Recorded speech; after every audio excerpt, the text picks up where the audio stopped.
The glow of golden pendant lamps bathed Bellini's Ristorante in Buckhead, Atlanta, in a warm light that made the mahogany tables shine like polished mirrors. Friday nights always hummed with laughter and clinking glasses, but tonight was different for me. Tonight, at 62 years old, I was surrounded by my small family, smiling, grateful, and at least for a while carefree. My son, Michael Collins, always attentive, had chosen Bellini's because he knew it was my favorite Italian restaurant. He had insisted that we make a reservation weeks in advance, telling me I deserved the best. His wife, Vanessa Whitfield, sat across from me, her posture perfect, her lipstick flawless, her smile stretched across her face like a ribbon pulled too tight. I used to think she was shy, maybe even a little insecure. But tonight, under the flattering glow of the restaurant's chandeliers, I caught myself wondering whether her stiff demeanor meant something more. "Mom, you look radiant tonight," Michael said, raising his glass in my direction. His blue eyes sparkled with genuine affection. For a moment, I let myself breathe in that look, reminded of the little boy who once clutched my hand in grocery store aisles, the young man who had stood beside me after his father's funeral, the son who still called me just to ask how my garden was doing. I smiled, touched by his words. "Thank you, sweetheart. 62 doesn't feel so bad when I'm with you." Vanessa nodded, lifting her glass with a mechanical motion. "To Margaret," she said, her voice smooth but lacking warmth, "a very special mother-in-law." The pause before special registered, though I pushed the thought away. The waiter poured Cabernet into our glasses. I inhaled the earthy aroma, savoring it. I had chosen chicken parmesan, my favorite dish. Michael, as usual, ordered spaghetti bolognese. Vanessa, a Caesar salad. She was forever watching her figure. Everything seemed ordinary, almost blissful. But beneath the laughter and the chatter of nearby tables, something stirred. Vanessa's fingers drummed against the linen tablecloth. Her eyes flicked to her phone more than once, as though waiting for an urgent message. Each time, she quickly tucked it away, as if hoping I wouldn't notice. Michael didn't notice. He was too busy catching me up on his promotion prospects at the insurance firm downtown. His face glowed with pride. And then came the toast. Michael rose to his feet, glass in hand, his voice thick with emotion. "To Mom, for being the strongest woman I know. For raising me with love after Dad passed. For teaching me what resilience really means." My throat tightened. A tear threatened to spill, but I blinked it back. To have a son speak of me like that on my birthday, no less, was a gift beyond any wrapped box. Vanessa raised her glass as well. Her hand trembled, though whether from nerves or something else, I couldn't tell. I leaned forward to sip from mine until I noticed movement at the corner of my vision. A waitress approached. She was young, maybe early 20s, with brown hair pulled into a ponytail. She carried herself with the brisk efficiency of someone who had done this job long enough to blend in. She leaned toward the table, ostensibly to wipe a faint splash of wine near my plate, but in one seamless motion, she slipped a folded piece of paper onto the edge of my bread plate. I froze. Her eyes met mine, just for a second, urgent, intense, almost pleading. Then she turned away, vanishing into the sea of diners. My hand trembled as I slid the paper into my lap.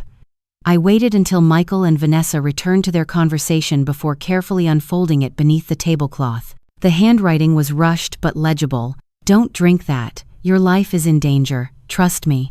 The world around me blurred. The clatter of plates, the hum of voices, even Michael's laugh, all of it seemed muffled, as though I were watching the scene through glass. At first, I thought it had to be some kind of twisted prank. But the look in the waitress's eyes. No, she had been dead serious. I looked at my wine glass, the same Cabernet we'd been drinking all night. Just minutes ago, I had been eager to taste it, to let the familiar richness warm my throat.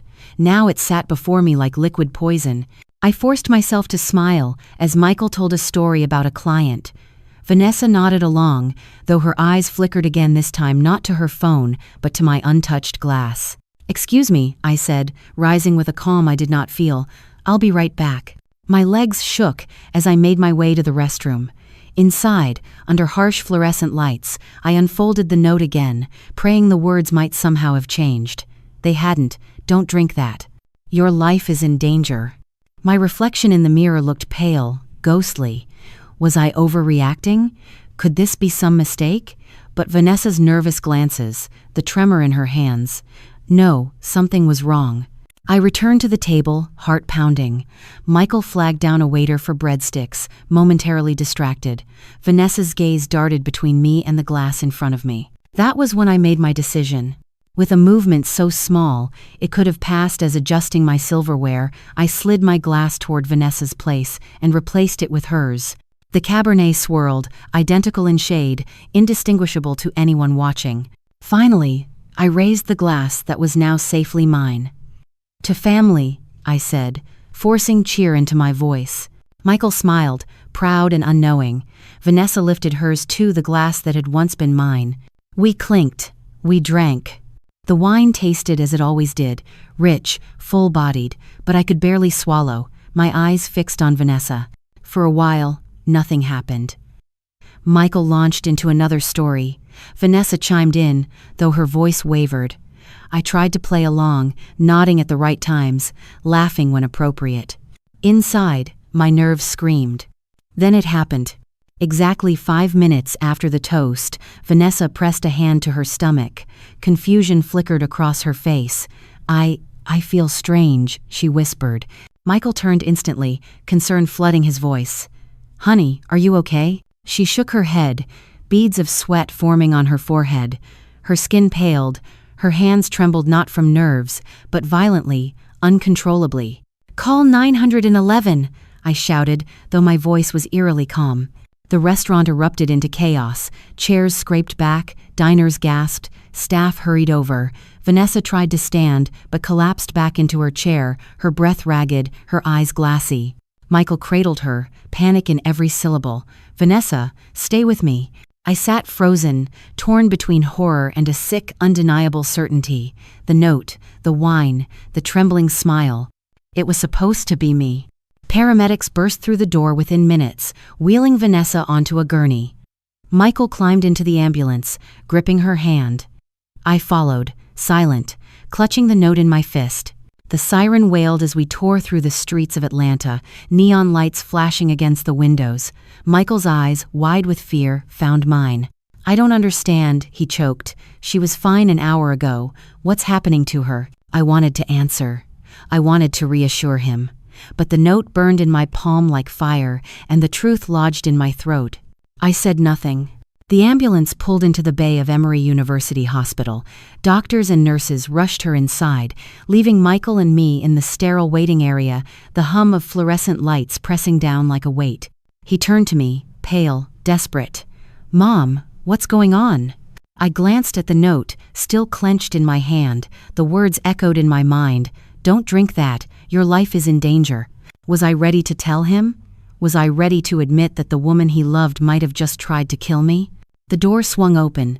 A doctor stepped out, his face grave. "Are you the family of Vanessa Whitfield?" Michael jumped to his feet.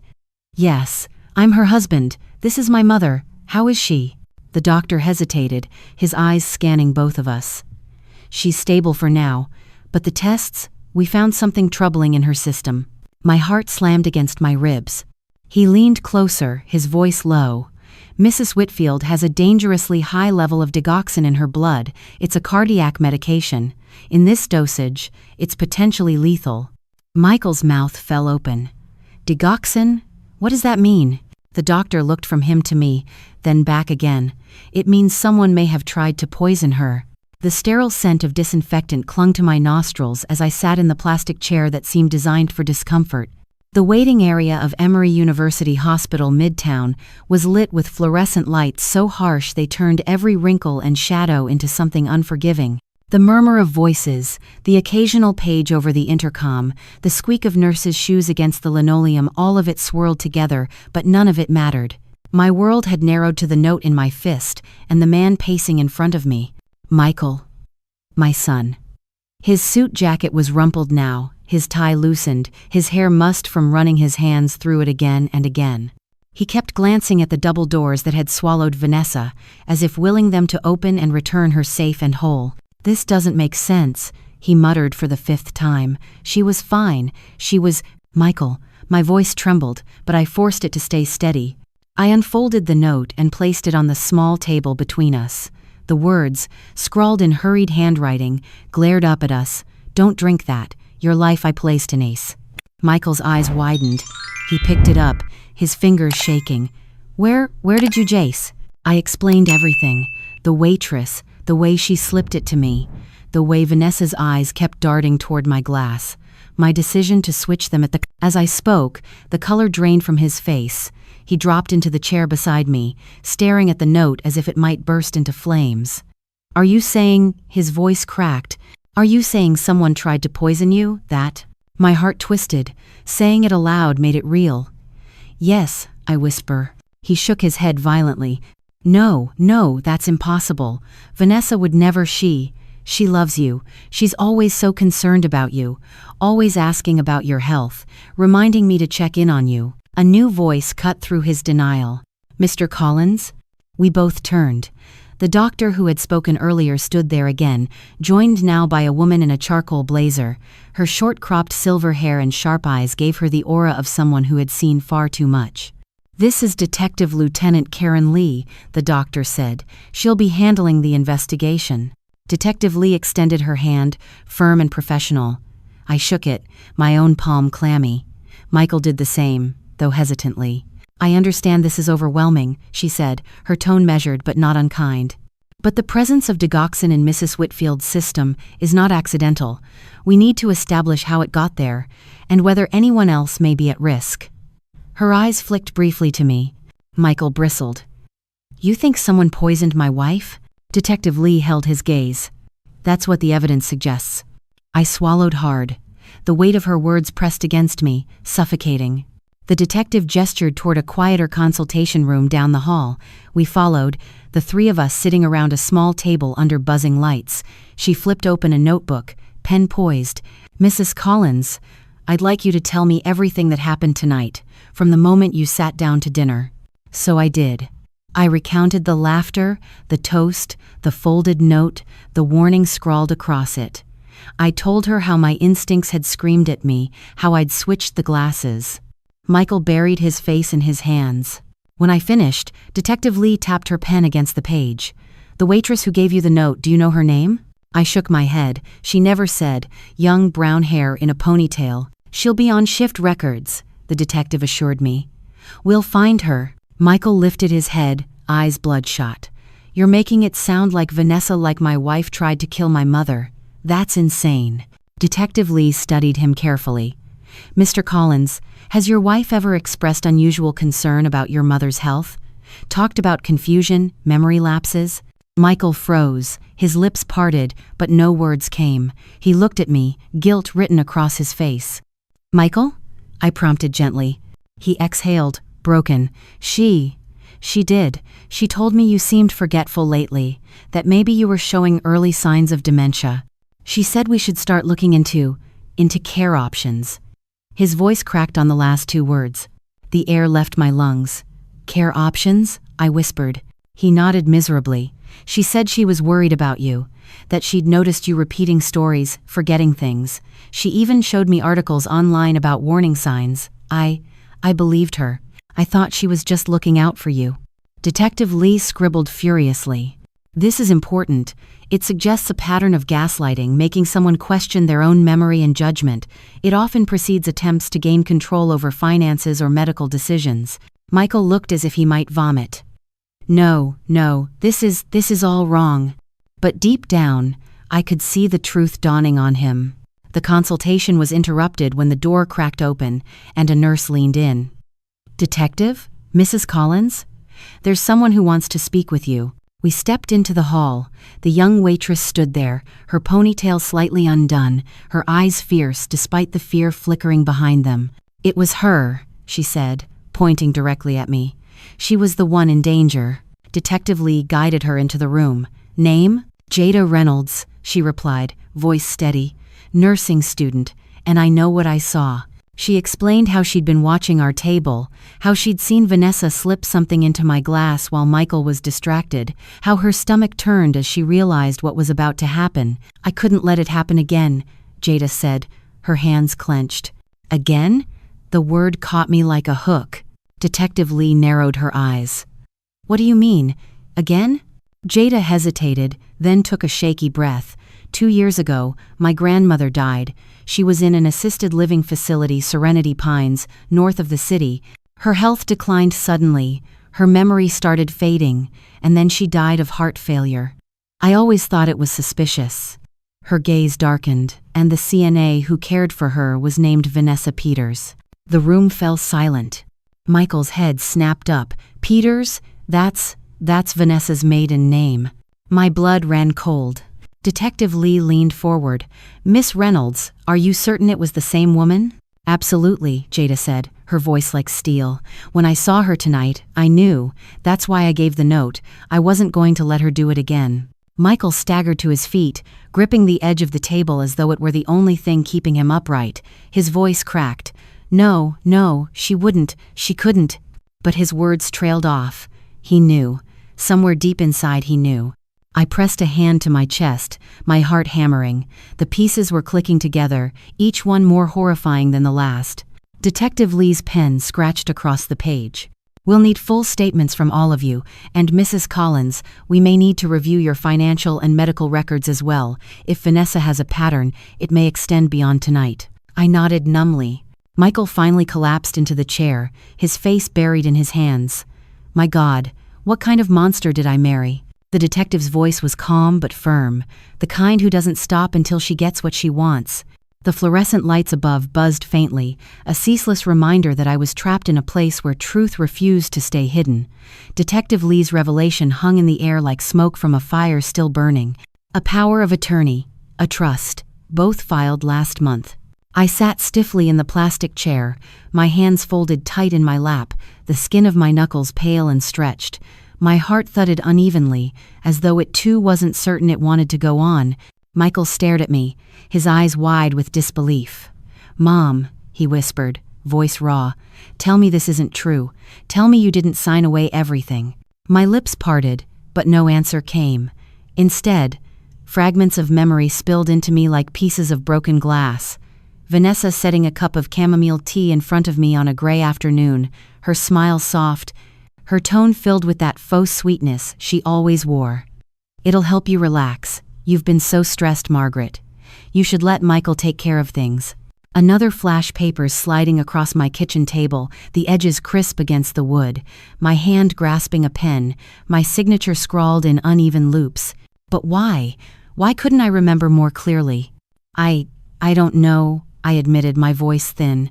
There was a day maybe 2 weeks ago I felt strange, dizzy. Vanessa brought tea and soup. She said it was time to get my affairs in order. I remember her telling me it was for my own good. I think I signed something, but my chest tightened. It's all blurry. Michael's face collapsed with horror. Oh my God. Detective Lee leaned forward, her pen poised over her notebook. Mrs. Collins, that blurriness you described, that's critical. It suggests you may not have been in full possession of your faculties when those documents were signed. That gives us grounds to challenge them in court. Her words should have comforted me, but instead I felt nauseous, because if I had signed them, even under duress, then Vanessa had already come closer to victory than I could bear to admit. Jada Reynolds, the young waitress who had risked everything to slip me that note, sat quietly in the corner of the small room. Her ponytail was slipping, strands of brown hair falling around her face. But that's exactly what she did to my grandmother, Jada said suddenly, her voice trembling with rage. She made everyone think Eleanor was losing her mind. She told us dementia doesn't always show up suddenly, that confusion could be subtle at first. And every time my grandmother seemed tired or forgot something, Vanessa made us believe it was part of the decline. Her throat worked as she swallowed, her hands clenching into fists. But it wasn't. It was poison. Michael flinched as though struck. Stop, he begged, his voice breaking. Please, Vanessa isn't, she can't be what you're saying. But the truth was uncoiling in front of him, a serpent he could no longer ignore. Detective Lee's tone was calm but firm. Mr. Collins, I know this is hard, but denial won't protect your mother or anyone else. We've pulled preliminary records from Serenity Pines Assisted Living, where your wife worked under her maiden name, Vanessa Peters.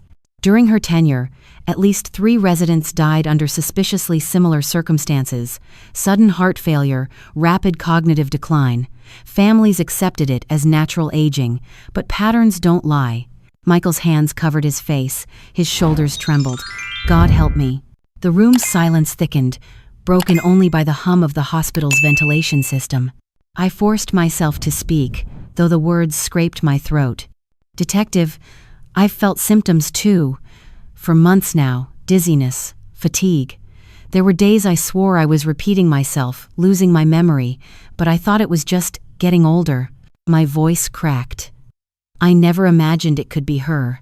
Michael looked at me then, shame and grief etched across his face. She told me the same things. That you repeated stories, that you forgot appointments. She showed me articles online, signs of dementia. I believed her. His voice dropped to a whisper. I believed her so completely that when she suggested assisted living, I didn't argue. Tears stung my eyes. You trusted her, we both did. Detective Lee scribbled notes. Gaslighting, plain and simple. Undermine confidence, sow doubt, isolate the victim. And meanwhile, she builds a narrative so that when the victim collapses, everyone says, we saw it coming.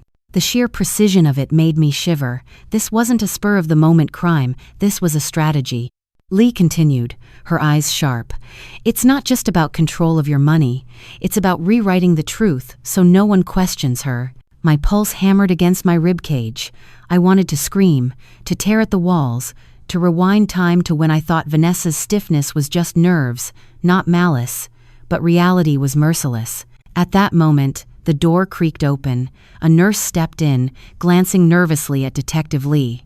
Detective? Mrs. Collins? Someone is waiting outside. She says she's the waitress from Bellini's. Bring her in, Lee said. Jada entered, her expression resolute despite the tremor in her hands. She sat opposite me, and I realized how young she really was, barely older than the students I saw at the local YMCA. Yet her eyes carried decades of pain. It was her, Jada said firmly, nodding toward me. She was the one in danger. Detective Lee motioned her to continue. Jada clasped her hands together. I saw your daughter-in-law put something in your wine. It was quick, subtle. She waited until your son turned to call the waiter. She stirred it with her fork and then smiled like nothing happened. Michael made a choking noise, his face contorting in disbelief. I couldn't let it happen again, Jada added. That word again caught in my ears like a hook. What do you mean again? Her jaw tightened. 2 years ago, my grandmother died, Eleanor Washington. She was admitted to Serenity Pines after what we thought was early dementia. She declined fast, too fast. Then she died of supposed heart failure. Jada's voice shook. The CNA who cared for her was named Vanessa Peters. The name fell like a hammer. Michael's head snapped up. Peters? That's Vanessa's maiden name. The room went deathly quiet. Detective Lee leaned in, eyes sharp. You're certain? Absolutely, Jada replied. I'll never forget her face. When I saw her at Bellini's tonight, I knew. That's why I gave the note. I wasn't going to let her do it again. Michael staggered to his feet, gripping the table. No, she couldn't. But his protest dissolved in the silence that followed. I pressed a hand to my chest, my heartbeat thunderous. The puzzle pieces clicked into place, each more chilling than the last. The dizziness, the legal papers, the whispers of dementia. And now, a trail of bodies stretching back years. Detective Lee spoke quietly but firmly.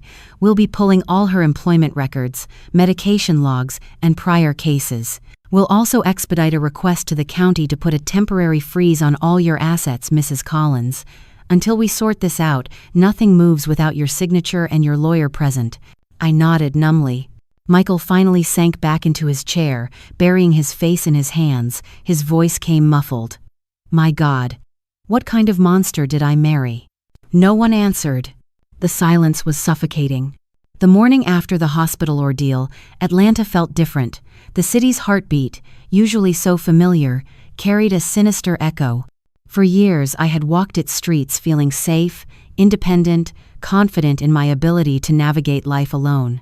Now, every sound, the honk of a horn, the slam of a car door felt like an omen.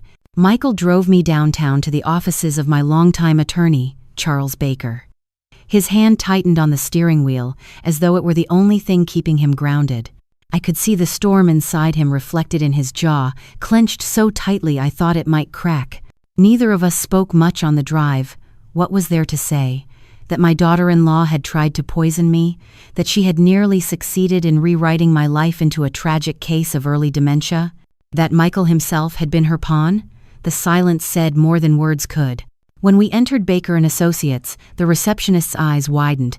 "Mrs. Collins, Mr. Collins, Mr. Baker is expecting you." Charles Baker rose as we entered his office.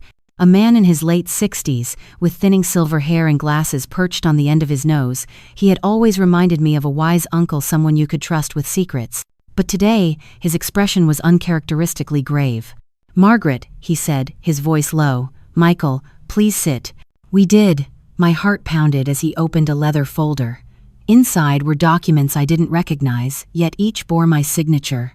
"Margaret," he began carefully, "2 weeks ago you signed a limited power of attorney, naming your son as your agent. You also signed an amendment to your trust, granting him immediate control over your estate, should you be declared me." The room tilted. My breath caught. I never meant." "Mom," Michael whispered, pale as death. "I remember that day. Vanessa told me you'd had an episode. She said you were confused, that you asked her to prepare the papers. When we arrived, you seemed out of it. I 37, all lose this is 11. Charles adjusted his glasses. "Margaret, you were lucid enough to sign, but if you were under the influence of something medication, perhaps then we can argue it wasn't valid consent. The signatures are yours." I pressed. Michael flinched. "And I believed her." Charles's eyes softened. "We can contest these in court, but understand, Vanessa played this carefully. She knew how to make it appear legitimate. If she had succeeded in placing you into a care facility, those papers would have given her near total control." A wave of nausea swept over me. I pictured myself locked away in some sterile nursing home, sedated, forgotten while Vanessa drained every dollar from my accounts. The thought was more suffocating than any poison. "Can we undo them?" I asked desperately. "Yes," Charles said, "but it will take immediate legal action. I'll file to void the documents on grounds of fraud and coercion. Until then, I strongly advise moving all liquid assets into protected accounts." Michael exhaled shakily. "Do it, please, whatever it takes." As Charles began drafting paperwork, my mind drifted. I thought of the dinners Vanessa had kindly cooked for me, the teas she insisted I drink, the soft, pitying way she'd say, "Margaret, you already told me that story yesterday." How many times had she poisoned me in plain sight, and I hadn't seen it? I shook the thought away as Charles looked up. "Margaret, I'll need you to sign affidavits today, statements about your health, your memory, and your lack of intent to grant control. Michael, you'll need to provide testimony as well, even if it's difficult." Michael's face twisted. "I'll do whatever it takes to fix this, to protect her." He looked at me then, and his voice cracked. "I'm so sorry, Mom." I wanted to reassure him, to tell him none of this was his fault. But the wound of his doubt still throbbed. Forgiveness would take time. By the afternoon, the documents were filed. My estate, my accounts, my very life pulled back from the brink of theft. But relief was short-lived. Detective Lee called that evening. Her voice was clipped, efficient. "Mrs. Collins, we've uncovered new information. May I come by?" When she arrived, Jada came with her. The young woman looked exhausted but resolute, clutching a folder to her chest. "We pulled digital records from Vanessa's laptop," Lee began, placing the folder on the table. "Emails, search history, drafted documents." She slid a printed sheet across to me. My eyes skimmed the words, and my stomach turned. Searches for how to mimic dementia symptoms. Searches for natural-looking poisons in elderly patients. Even phrases like making a death look natural with heart medication. Michael swore under his breath, his face draining of all color. "That's not all," Lee continued. She opened the folder further, revealing printed emails. Vanessa contacted multiple assisted living facilities, requesting brochures and financial arrangements. All of them described specialized dementia care expensive, private, often isolating for residents. Jada spoke, her voice trembling with fury. "That's exactly what she did with my grandmother. She convinced us Eleanor needed a facility, that it would be selfish to keep her at home. 6 months later, she was gone. Lee's eyes met mine. Mrs. Collins, Vanessa was preparing to do the same to you. Get you declared incompetent, institutionalize you, and drain your finances. The poisoning at Bellini's was likely her final step, meant to make your decline irreversible. The room spun. My hands gripped the edge of the table, my knuckles white. I thought of the life I might have lost, the garden I tended, the book club I cherished, the freedom of waking each morning in my own home. She nearly erased me, I whispered. Michael reached for my hand, tears shining in his eyes. But she didn't, because you're stronger than she thought, because Jada saved you. I looked at Jada then, and gratitude swelled in my chest. She had turned her grief into action, and in doing so, she had given me back my life. But even as hope flickered, fear gnawed at me. Vanessa wasn't gone. She was still in that hospital bed, breathing, scheming. Detective Lee seemed to sense my thoughts. She'll regain consciousness soon. When she does, we'll interrogate her. But I need you to prepare yourself, Mrs. Collins. She's manipulative. She'll twist the truth, play the victim. She's good at it. Michael stiffened. Then I'll be there. I need to hear it from her mouth. Lee shook her head. This isn't about what you want. It's about gathering evidence. If she confesses, even inadvertently, it strengthens the case. But if she shuts down, or worse, convinces you again, she didn't finish. I exhaled shakily. I'll face her. I need to. Lee studied me for a long moment, then nodded. Tomorrow afternoon, then. The decision sat like a stone in my stomach. That night, I lay awake in Michael's guest room. The ceiling above me blurred as my mind replayed every smile Vanessa had ever given me, every reassuring word, every fake gesture of kindness. She had wormed her way into our lives like a parasite, feeding on trust. And tomorrow, I would have to look her in the eye. The hospital room was cold, but I was burning inside. My pulse hammered in my ears as the door clicked shut behind us. For a moment, the world narrowed to the woman in the bed, Vanessa. My daughter-in-law. My betrayer. She looked frail under the thin hospital blanket, IV lines tethered to her arms, but the moment her eyes found mine, I knew she wasn't weak. Those eyes, sharp and calculating, had fooled me for months. Tonight, they gleamed with something darker than illness. Margaret, she whispered, her voice raspy but steady. Thank God you're alive. I was so worried. I almost laughed. Worried? She wanted me dead. Michael stepped instinctively in front of me, his broad shoulders stiff with tension. He was torn between the woman he had married and the truth unraveling before his eyes. I could feel his heart breaking even as he tried to protect me. Detective Lee stood beside us, calm and professional, her notepad open, pen poised. Mrs. Whitfield, she began, deliberately using Vanessa's married name, we need to discuss what happened at Bellini's. Vanessa's lips parted in a feigned gasp. Bellini's? Oh, detective. I was the victim that night. Someone poisoned me. Shouldn't you be finding out who tried to kill me? Her words were like poison in the air. My fists curled at my sides. Don't do this. We know what you did. Her head tilted, her lips curling into a smile that didn't reach her eyes. Do you? Or do you just think you do? You've been so confused lately, Margaret. Forgetful, repeating yourself. Maybe this is just another misunderstanding. The way she said it calm, smooth, like she believed it made me tremble. For months, I doubted myself because of her. For months, I thought I was losing my mind. She was trying to pull me back into that pit. But I straightened. No, the only confusion was from what you slipped into my drinks. Michael's voice cracked, heavy with rage and grief.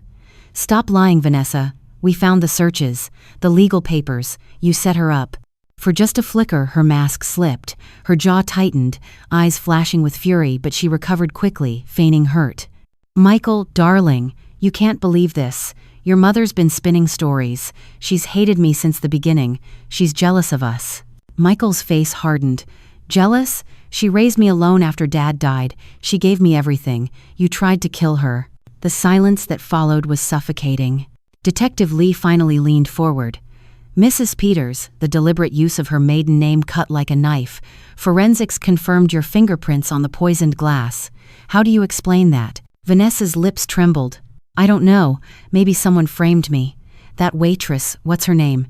Jada? She's had it out for me since day one. I took a step closer, my voice shaking with fury. Framed you, she saved my life. You've been doing this for years. You did it to her grandmother. Vanessa's smile froze. The room went still. Then, slowly, she tilted her head and said, "So what if I did?"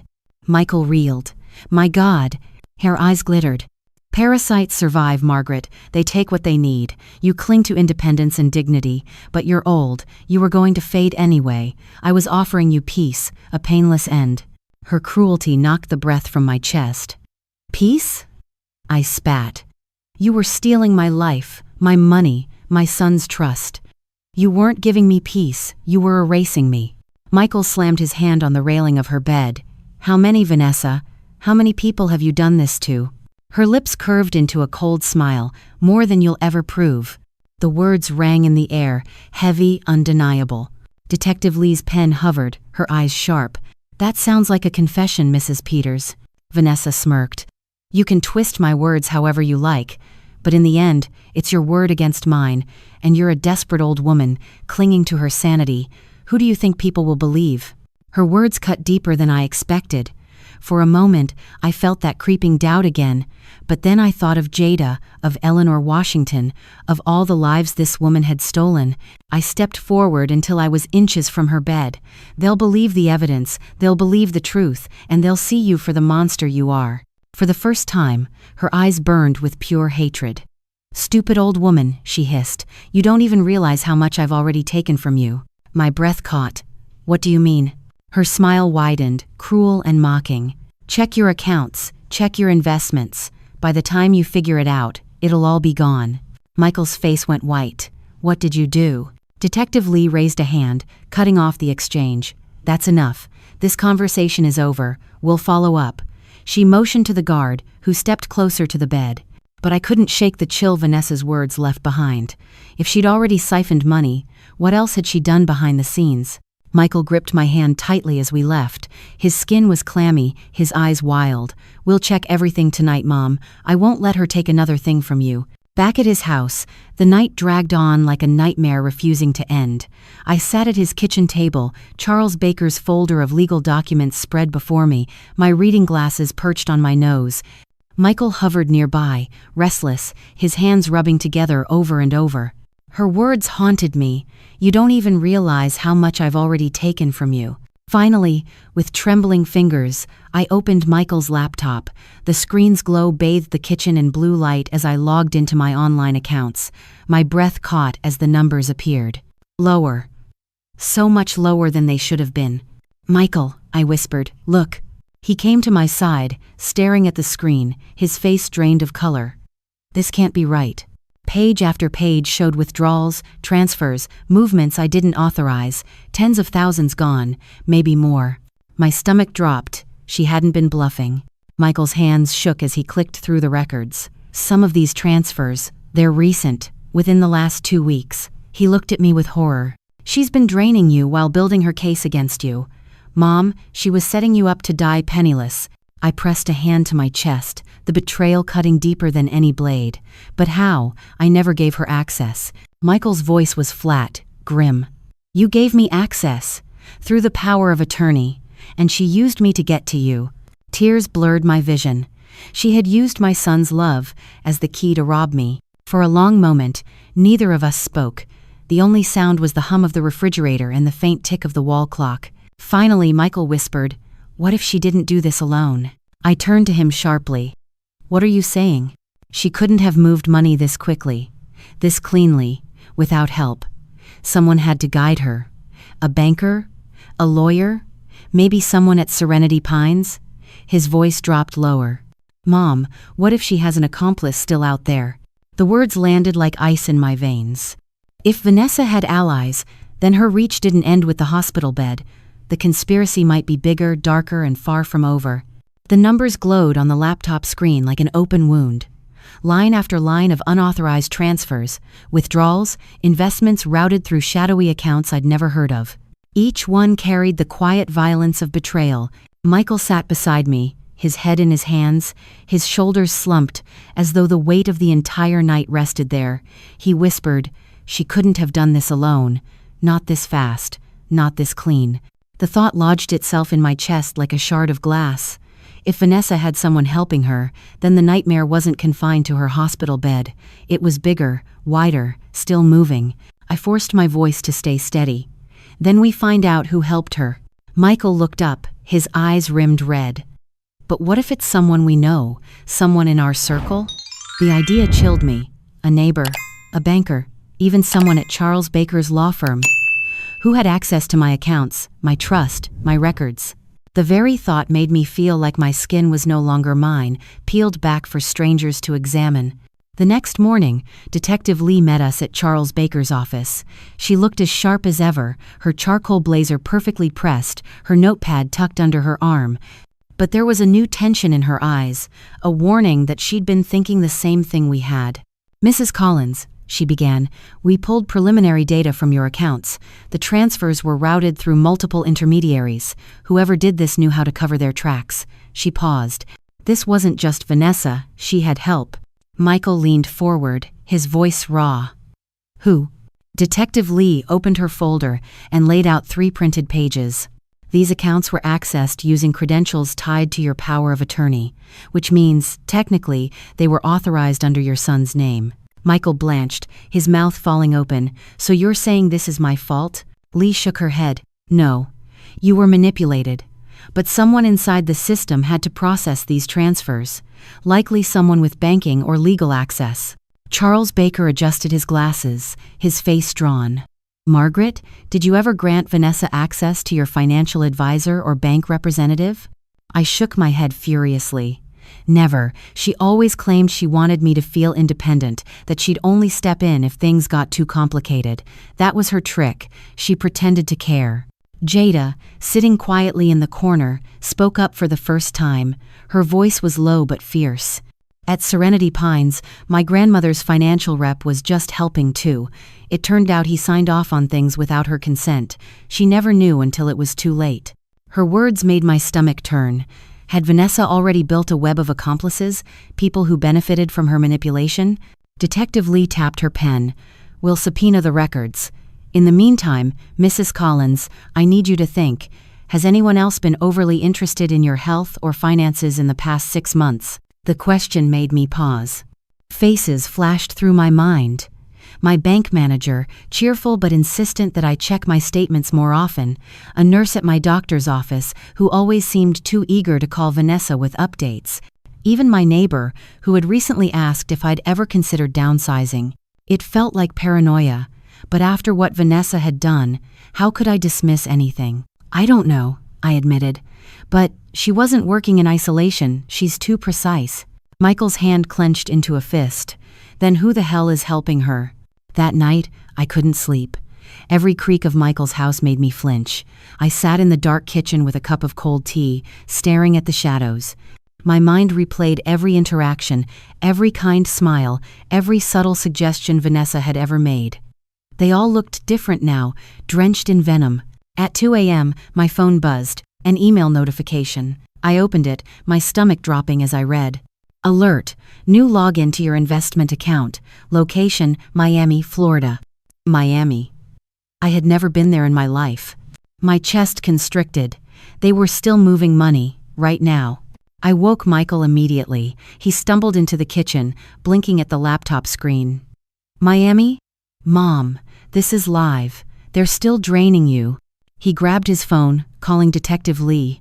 Within 20 minutes, she was at the house, her hair pulled back hastily, her eyes blazing with urgency. "Show me." Michael slid the laptop toward her. She scanned the alert, her jaw tightening. "They're bold. Using a live session after we already flagged the accounts means they feel protected. That suggests someone with inside knowledge, possibly a banker in Florida." My head spun. "But why Florida?" Lee answered quietly. "Because Florida has some of the weakest protections for elder financial fraud. They think they can hide there." The betrayal cut deeper than poison. My money wasn't just numbers. It was decades of work, the nest egg I had built after my husband died, the safety net I thought would protect me in my old age. Michael's voice shook. "Can we stop it?" Lee nodded grimly. "We can freeze the accounts, but it'll take cooperation from the financial institution. And if someone inside is helping her, they'll stall." I pressed my palms together, my breath coming shallow. Then find out who it is. The next day, Lee arranged for us to meet with a forensic accountant, a wiry man named Daniel Price, with eyes like a hawk and fingers that moved over a keyboard like a pianist. He set up in Charles Baker's conference room, pulling up records faster than my eyes could follow. Here, he said, pointing to a chain of transactions. Funds left Margaret's account, moved through 3 shell companies, and landed in an offshore account in the Caymans. That requires sophistication. Michael swore under his breath. Vanessa couldn't do that alone. Price nodded. Exactly. Someone with financial expertise set this up. See this? They used her power of attorney as the authorization point, but the signatures on some of these requests, they don't match perfectly. Whoever did this forged documents. Detective Lee leaned forward. Can you trace who processed them? Price smirked. Already on it. His fingers flew across the keyboard. After a tense silence, he turned the screen. Here's our first lead. A banker in Miami processed 2 of the transfers. Name, Anthony Russo. The name meant nothing to me, but Lee's expression hardened. Russo's been flagged before for irregular activities. Minor things always swept under the rug. Looks like Vanessa found her accomplice. My hands trembled. So she wasn't working alone. No, Lee said grimly. She was part of a network, and now we have to dismantle it. That night, back at Michael's house, exhaustion weighed on me like chains, but beneath the fear, anger flared hotter. For months, Vanessa had made me doubt myself, made me question my sanity, my memory, my worth. Now I knew it had never been me. It had always been her. Her poison, her lies, her network. I looked at Michael, who sat across from me, his face etched with grief and guilt. She almost took everything from us, but she didn't, and we're going to fight back. He nodded, his voice breaking. Together. The words from Detective Lee rattled around the room like loose bullets. One of the shell companies is registered in Atlanta, someone you both know. I felt my stomach twist. My hands gripped the edge of Michael's kitchen table until my knuckles turned white. Who? Michael demanded, his voice breaking. Lee's pause seemed to last forever. Finally, she said, the company is registered under Charles Baker's paralegal, Susan Miller. The air left my lungs. Susan? I'd known her for over a decade. She'd greeted me warmly every time I came into Baker and Associates, offered me coffee, asked about my garden. She remembered my birthday every year with a handwritten card. Michael shook his head violently. No, that's impossible. Susan's been with Mr. Baker forever. She's practically family to him. But Detective Lee's expression was grim. The registration records don't lie. Susan Miller set up a company called Pinecrest Solutions. That company received funds routed from your account. I felt dizzy. My mind replayed every interaction with Susan, her friendly smile, her gentle questions, her insistence on handling little details for me when Charles was too busy. It all seemed so ordinary. Too ordinary. Michael slammed his fist on the table. If Susan was working with Vanessa, that means this wasn't just a scheme, it was a coordinated plan. Lee nodded. Exactly. And it means Vanessa's influence extended into your legal world, not just your personal life. Later that afternoon, Lee arranged for us to meet Susan at Baker's office. When we walked in, Susan was already there, her usual pleasant demeanor intact. She looked surprised to see Detective Lee, but her smile never faltered. Margaret, Michael, what's all this about? She asked, adjusting her glasses. Lee wasted no time. Susan Miller, do you own or operate Pinecrest Solutions, LLC? For a moment, Susan froze. Her hands stilled on the desk. Then she laughed lightly. Pinecrest, yes. That's just a side business. A consulting firm. Nothing shady, I assure you. Really? Lee's voice was sharp. She pulled out the file. Because Pinecrest Solutions processed funds stolen from Mrs. Collins's accounts. Tens of thousands of dollars.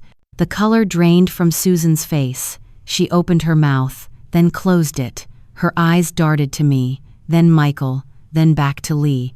Look, Susan finally said, her voice low. I didn't know it would go this far. Vanessa approached me months ago. She said she wanted to set up a company for investments. She told me Margaret was planning to transfer assets for tax purposes. I believed her. Believed her? I spat, fury rising in my chest. She was poisoning me, Susan, slowly killing me. And you helped her. Susan flinched. I thought it was legitimate. By the time I realized the money was coming from your accounts, I was in too deep. She threatened me, said she'd ruin my career if I backed out. Michael's jaw clenched. You expect us to believe you? Detective Lee's eyes narrowed. Whether you were complicit or coerced, you're part of this conspiracy. And unless you start talking, you'll face the same charges as Vanessa. Susan's composure cracked. Tears welled in her eyes. All right, fine. I'll tell you everything. Vanessa said she needed me because she couldn't move the money herself without drawing suspicion. She said her husband Michael wouldn't question her if it all looked official. She promised me a cut, enough to pay off my debts. I stared at her, stunned. So you betrayed me for money? Susan's tears spilled over. I was desperate. My daughter's medical bills, I thought it was just paperwork. I didn't think she'd actually... Her voice broke. Lee's tone remained steady. What else did she ask you to do? Susan swallowed hard. She wanted me to draft additional amendments, ones that would transfer the title of your house into Michael's name. She planned to push them through when you were unwell. Her eyes flicked to me. She said it would look like you'd chosen it yourself. My blood went cold. Michael muttered. She was going to steal everything, not just money, the house, the inheritance. Susan nodded miserably. She planned every detail, and she wasn't going to stop. Detective Lee closed her folder with a snap. Thank you, Susan. But make no mistake, you're not innocent. You'll be cooperating with us fully if you want any leniency. Susan nodded, tears streaming down her cheeks. I felt sick. Betrayal had come not only from my family but from people I thought I could trust professionally. My world, once so stable, now felt like a house of cards collapsing around me. That evening, as Michael drove us home, the city lights blurred through the windshield. He gripped the wheel tightly, his voice low. Mom, I don't know how much more of this I can take. First Vanessa, now Susan. Every time we think we've seen the worst of it, there's another layer. I reached for his hand.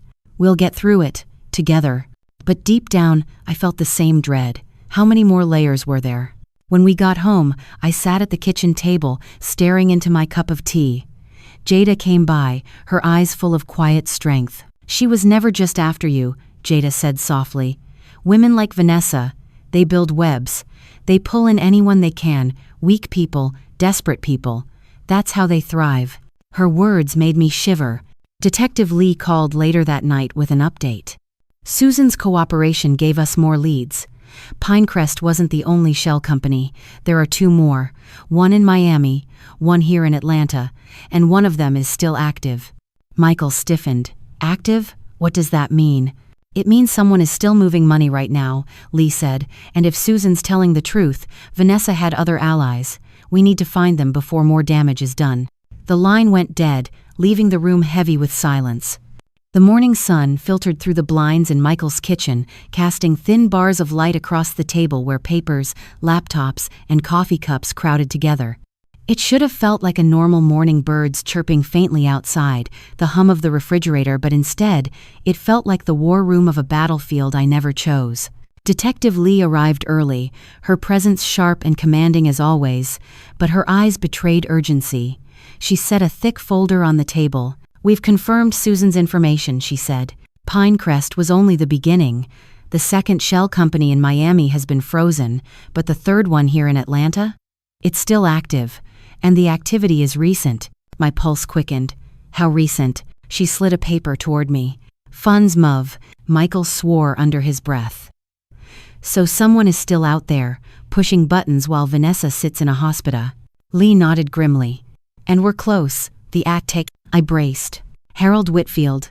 The name hit me like a blow. Harold family, or at least what had once passed for family. He'd drifted in and out of our lives after my husband died, always with a smile, always with advice on how to manage money.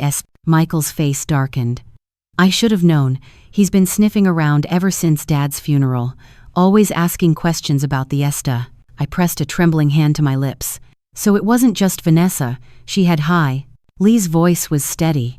We believe Harold introduced Vanessa to the idea of manipulating your finances. He had the knowledge, she had access. Together, they built the frame. The betrayal made my chest ache. Harold, with his firm handshakes and chuckles, had seemed harmless. But behind the mask, he had been carving away. Michael's voice hardened. "So what now?" Lee closed the folder with a decisive snap. "Now, we take them both down.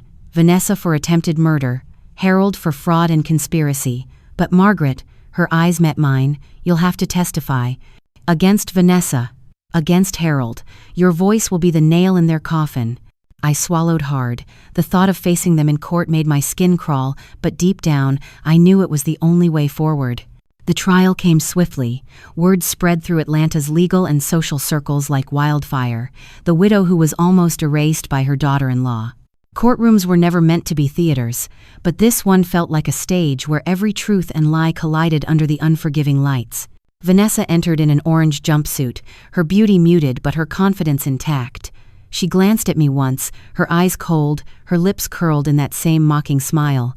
Harold sat beside her, his suit pressed, his face carefully arranged in indignation, as if he were the one being wronged. When my turn came, I stepped to the witness stand, my heart thundering in my chest. I glanced at Michael in the front row, his eyes locked on me with fierce support. Jada was beside him, her hands clenched in quiet solidarity. I lifted my chin. "Months ago, I thought I was losing my mind," I began, my voice steady. "I thought my memory was failing, my body weakening, my independence slipping away. That's what Vanessa wanted me to believe. That's what Harold reinforced. But I see now it wasn't age, it was poison, it was manipulation, it was betrayal." Gasps rippled through the courtroom. I continued, my voice rising. "Vanessa poisoned my drinks. Harold built false companies to siphon my savings. Together, they plotted to declare me incompetent, lock me away, and erase me from my own life. But they failed. Because truth has a way of clawing itself back to the surface, no matter how deeply it's buried." Vanessa's jaw tightened, but her eyes remained locked on mine, burning with hatred. When cross-examination came, her lawyer tried to twist my words, tried to paint me as a confused widow, a bitter mother-in-law, an unreliable narrator of my own life. But each time I held my ground. I didn't waver. The turning point came when Jada testified.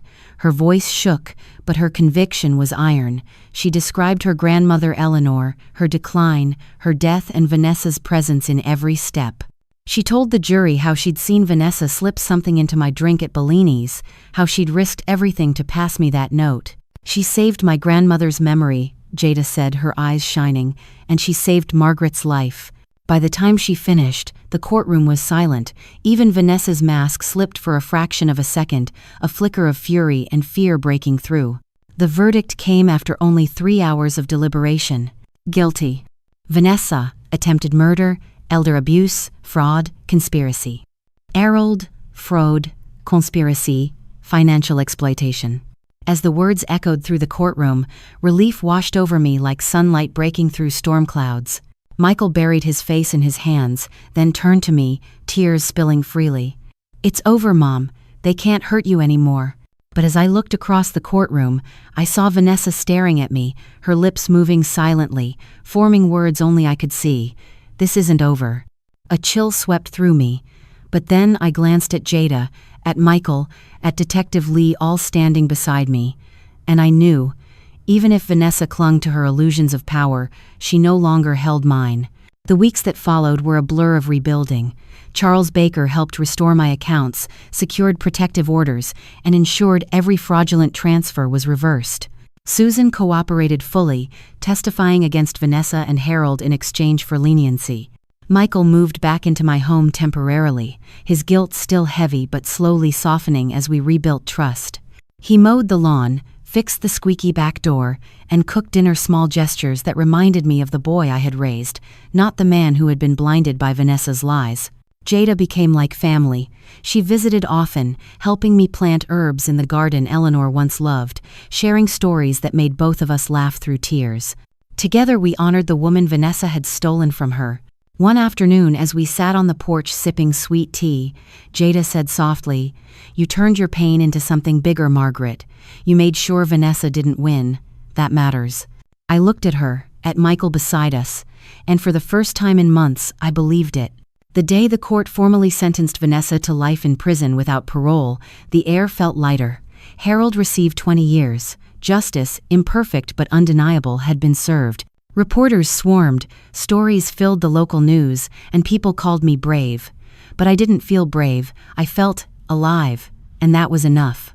One evening, as the sun dipped low and painted the sky in hues of orange and pink, I stood in my garden.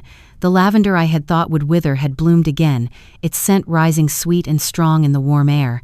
I closed my eyes and breathed deeply. Vanessa had tried to erase me. Harold had tried to exploit me. But I was still here, stronger, sharper, and free.